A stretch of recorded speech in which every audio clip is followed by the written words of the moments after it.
Bonjour, chers élèves, j'espère que vous allez bien, ainsi que tout le monde, que vos parents aussi. Alors, dans cette séance, on va essayer de faire une révision des cours qu'on a déjà vus dans la deuxième semestre, et aussi on va essayer de corriger quelques exercices. Voilà. Donc, premièrement, on va commencer par des rappels. On va commencer par des rappels. Et avant de démarrer, donc on a parlé de la lumière, on a aussi parlé de comment la vision se fasse, comment on peut voir les choses. Voilà. Donc on va essayer de voir une petite simulation. Voilà. Donc, dans cette simulation, comme vous voyez, le bébé essaye de voir son jouet. Donc, voilà, sans lumière, le bébé ne peut rien voir. Même nous, on ne peut rien voir, c'est le noir. Et lorsqu'on allume, le bébé peut voir son jouet. Alors, comment ce bébé peut voir son jouet? Donc, c'est tout simplement car il y a un rayon lumineux se diffuse de cette lampe vers son jouet, et puis ces rayons vont se refléter, sont émis par cette dernière vers l'œil de ce bébé. Donc, c'est le principe de la vision, c'est-à-dire que l'objet, on ne peut pas le voir sans être éclairé, bien sûr. Voilà. Donc, ça. Donc, d'autre côté, pour les sources et récepteurs, c'est le premier cours qu'on a déjà vu. Donc, quels sont les objectifs qu'on doit apprendre comme élève? Donc, on doit connaître certaines sources de lumière. Donc, les sources de lumière, que ce soit primaire ou secondaire, et aussi, on doit distinguer entre les sources primaires et sources secondaires. Comment je peux savoir si cet objet est une source primaire ou secondaire? Donc, on va repasser à la simulation, donc pour voir nos sources. Donc, cet homme, il y a des sources qui sont dans la figure. Donc, il y a la Lune. Donc, comme vous voyez, sans Lune, s'il n'y a pas de Lune, il n'y a pas d'éclairage ce dernier. Il n'y a pas d'ombre de cet homme, alors que lorsqu'on fait comme ça, il y aura de la lumière ici aussi. Donc, c'est une réflexion de la lumière, de la Lune. Alors que il y a d'autres, les lampadaires qui vont donner ces rayons lumineux. Donc, si on les éteint, on n'aura rien, on ne verra rien. Donc, grâce à ces sources primaires, voilà, ce sont des sources primaires de la lumière, alors que si on fait comme ça, et on n'allume que la Lune, c'est une source, mais c'est une source secondaire. Il y a la réflexion de la lumière sur la mer. Donc, c'est une vision de la nuit. Pour le jour, comme vous voyez, quelle est la source dans ce cas qui règne dans cette figure? La source, c'est la lumière. Où se trouve la lumière? Bien sûr, elle se trouve de ce côté, car l'ombre de cet homme, elle est derrière. Voilà. Donc, ce sont des sources primaires et secondaires. Donc, la Lune, c'est une source secondaire parce qu'elle est éclairée par le Soleil. Elle reçoit la lumière du Soleil, et elle émet cette lumière. Voilà. Donc, par contre, le Soleil est une source primaire parce qu'il produit des rayons solaires. Voilà. Donc, je passe à l'autre objectif de notre cours, c'est connaître certains récepteurs de la lumière. Quels sont les récepteurs? Il y a plusieurs récepteurs, mais c'est quoi un récepteur? C'est quoi un récepteur de la lumière? Et comment on peut le distinguer avec les sources, surtout les sources secondaires. Voilà, on verra comment peut-on distinguer, comment peut-on savoir si on a une source secondaire ou on a un récepteur. On est dans le cas, comme vous voyez, de l'œil. L'œil est un récepteur, oui, est un récepteur. On va voir pourquoi elle est récepteur, donc système récepteur, parce que tout simplement, la composante qui est importante, comme vous voyez, c'est l'iris, le côté coloré de l'œil, et aussi il y a la pupille.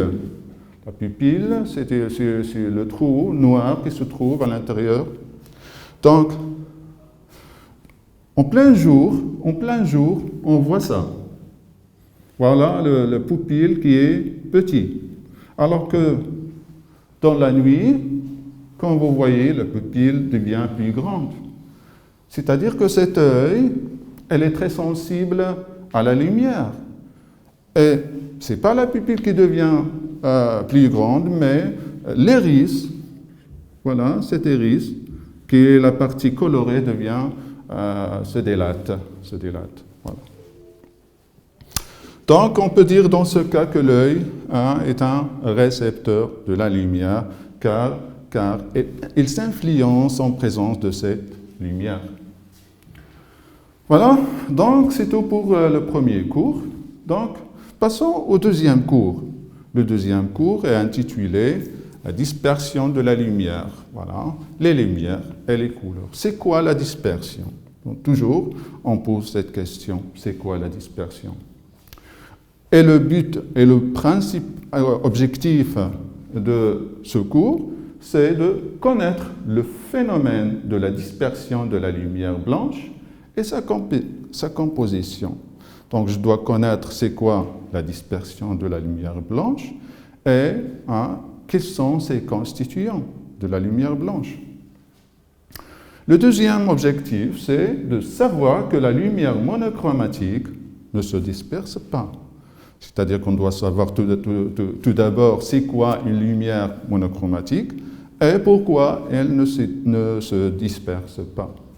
Voilà, on passe à la simulation ici. Voilà. Quand vous voyez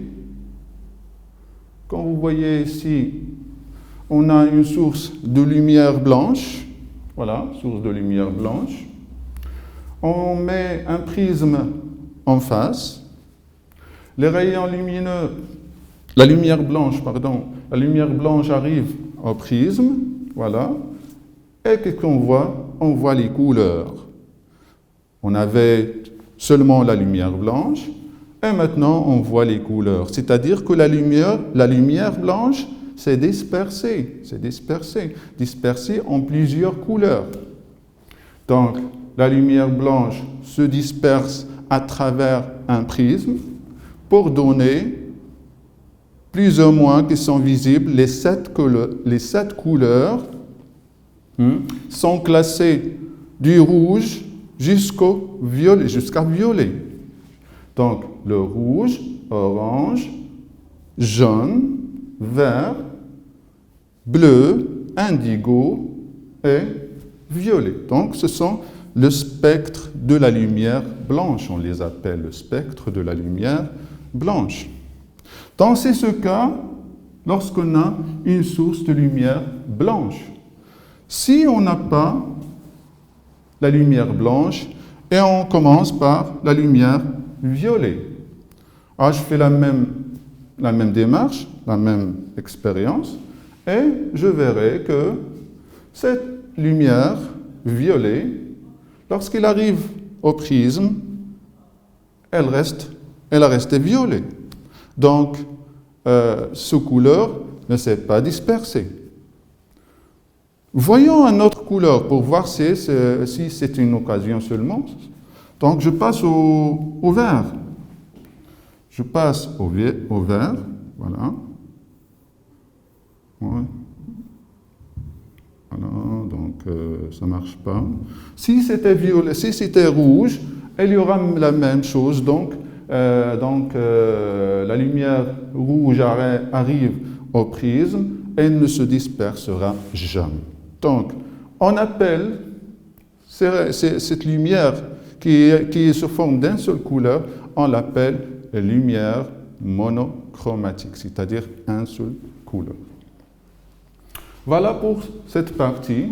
Donc, on a vu maintenant c'est quoi un phénomène de dispersion de la lumière blanche, c'est-à-dire la lumière blanche se disperse en 7 principaux couleurs, hein, du rouge jusqu'au violet, voilà.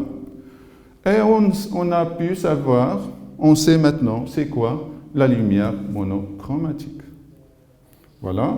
Donc, je passe au troisième cours qui est très important, c'est la propagation de la lumière et ses applications. C'est quoi la propagation de la lumière? Alors, dans ce cours, un objectif qui est très important, c'est quoi? C'est comment distinguer entre les différents milieux de propagation de la lumière. Donc, en total, il y a trois milieux de propagation. C'est le milieu transparent, là où elle permet de toute la lumière de passer à travers. Donc, l'exemple de l'air qui nous entoure. Aussi, il y a le milieu translucide. Translucide, c'est-à-dire qu'elle laisse passer une partie de la lumière, et pas tout. Comme il y a plusieurs exemples, comme le papier huilé, hein, aussi des verres qui ne sont pas transparents, des verres, voilà. Et aussi, il y a le milieu opaque. Le milieu opaque, voilà, ce mur, il est opaque. Il ne laisse rien passer comme lumière. Voilà. Donc, l'autre objectif de notre cours, c'est connaître le principe de la diffusion rectale de la lumière. C'est-à-dire le principe de la propagation rectiligne de la lumière. Ils veulent dire que la lumière passe d'une façon rectiligne. Donc, on verra dans la simulation notre faisceau. Voilà. On voit bien que ce monsieur veut éclairer cette partie. Ce monsieur veut éclairer cette partie par le laser rouge. À travers quoi? À travers les 3 trous. Alors, il ne parvient pas à éclairer cette plaque à cause des trois plaques qui sont verticales. Alors, je dois allumer cette plaque à travers les 3 plaques qui sont verticales ici. C'est pour cela que je dois faire comme ça. Je dois essayer de mettre le trou qui passe par milieu. Voilà. Et je vois qu'on ne peut pas le faire. Dans ce cas, je dois déplacer cette dernière. Voilà. Voilà. Donc, je fais comme ça. C'est bon maintenant. Et aussi, je dois déplacer troisième. Voilà, j'arrive à faire la propagation rectiligne de notre lumière. C'est-à-dire que la lumière ne doit pas dévier, donc elle doit passer d'une façon rectiligne. Voilà. Autre chose qu'on doit apprendre dans ce cours, c'est connaître la vitesse de propagation de la lumière. Et bien sûr, cette vitesse est égale à 300 000 km par seconde. La classification des faisceaux optiques, on a déjà vu la classification, donc les faisceaux convergents, voilà, le faisceau divergent et le faisceau parallèle. Donc les rayons lumineux sont parallèles. On doit aussi connaître le principe de la boîte noire. Donc c'est quoi une boîte noire? C'est une boîte qui est, tous les parois sont opaques, alors qu'un milieu qui est translucide et celui qui est à l'opposé, on a fait un diaphragme, c'est-à-dire le sténopée. Voilà, connaître les types d'ombre, hein, il y a plusieurs types. Il y a plusieurs types d'ombre, il y a deux types de sources de lumière, ponctuelle et étendue. Donc ponctuelle, c'est-à-dire la lumière vient d'un seul point, mais la source étendue comme le soleil, ça vient de plusieurs points. Donc, expliquer les phénomènes d'éclipse. C'est quoi l'éclipse? C'est tout simplement l'éclipse, voilà. Donc, je prends cette figure. Je vois bien que, puisque le soleil est de ce côté, lorsque la lune passe à travers, elle fait le tour. Donc, on aura, puisque le soleil est ici, si je fais comme ça, voilà, donc j'essaie, donc voilà.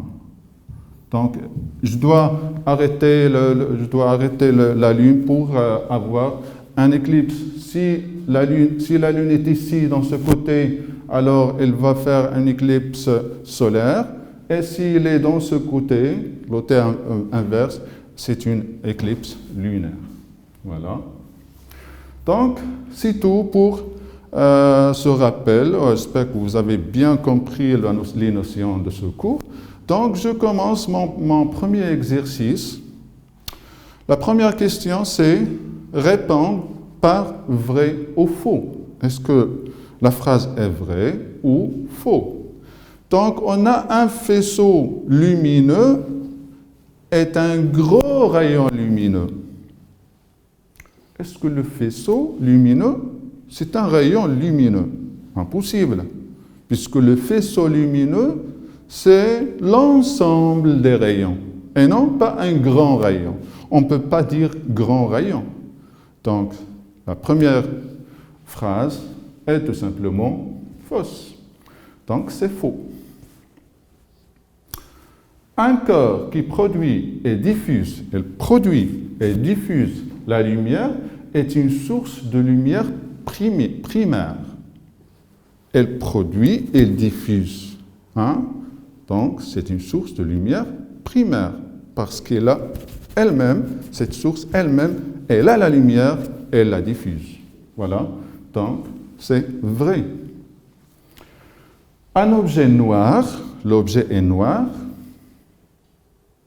est un objet qui absorbe toutes les lumières colorées. L'objet noir, elle absorbe toutes les lumières. Oui, c'est vrai, car on ne le voit pas. C'est-à-dire quelque chose qui est noir, c'est comme si on ne le voit pas, on ne la voit pas. Elle ne reflète rien. Donc, elle reçoit cette lumière, elle absorbe, et elle ne va pas émettre, ne va pas diffuser. Donc, elle apparaîtra dans ce cas noir. Voilà, c'est une réponse, c'est une phrase qui est juste. Un corps translucide laisse passer toute la lumière. Hein? Translucide laisse passer toute la lumière. Impossible. Donc, le corps qui laisse passer toute la lumière, c'est le corps transparent et non pas translucide. Donc, c'est une réponse qui est fausse. Donc, la phrase, elle est fausse. Déterminer le type de chaque faisceau lumineux. Ça, les rayons s'éloignent. Et puisque les rayons s'éloignent, alors on est dans le cas d'un faisceau divergent. Voilà, faisceau divergent. Les rayons se divergent, s'éloignent. Ici, sur le cas contraire, on voit les flèches qui se ressemblent. Dans ce cas, on parle de faisceaux convergents. Et ici, puisque les rayons sont parallèles, on parle de faisceaux parallèles. Voilà. Donc, c'est la réponse du premier exercice. De deuxième question du premier exercice. On réalise l'expérience suivante. Alors, qu'est-ce qu'on a dans cette expérience? Compléter les blancs dans la figure. C'est quoi ça? C'est tout simplement la lumière blanche. Ça c'est le filtre. C'est un filtre qui laisse passer seulement le rouge. Ça, c'est la lumière rouge. Ça, c'est le prisme. Et enfin, c'est l'écran. C'est l'écran. Quel est le rôle du filtre? Quel est le rôle du filtre? Tout simplement, le rôle du filtre. Un filtre est un dispositif qui laisse passer une partie du rayon lumineux sans autrement affecter son chemin. Hein? Le chemin reste le même, mais il laisse passer quelques lumières. La lumière rouge est-elle monochromatique? On a dit que la lumière rouge, vraiment, elle est monochromatique. Oui. Et monochromatique car elle ne se disperse pas. Elle commence rouge et se termine rouge. L'exercice 2, on considère le schéma suivant. Donc, c'est une boîte noire. C'est l'objet AB. Donnez l'image A'B' obtenue par cette chambre noire. Toujours, on commence par les rayons qui passent par B et A. Donc, voilà. Donc, je commence par le premier qui passe par le sténo P et aussi par le deuxième. Voilà, c'est quoi ça? C'est A'B'. Donc, c'est là. Quelles sont les propriétés de cette image? Cette image, comment elle est? On voit bien qu'elle est renversée. Qu'elle est renversée de même couleur. Et aussi, elle est agrandie. Elle est plus grande. Voilà la réponse. Que peut-on faire pour réduire la taille de l'image? Cette image est grande. Je veux la réduire. Qu'est-ce que je dois faire? Voilà ce que je dois faire. Je dois tout d'abord éloigner l'objet AB du sténo P, alors l'image est petite. Voilà. Et aussi, je dois diminuer la longueur de la boîte noire ou de la chambre noire. Alors l'image devient petite. Voilà la réponse.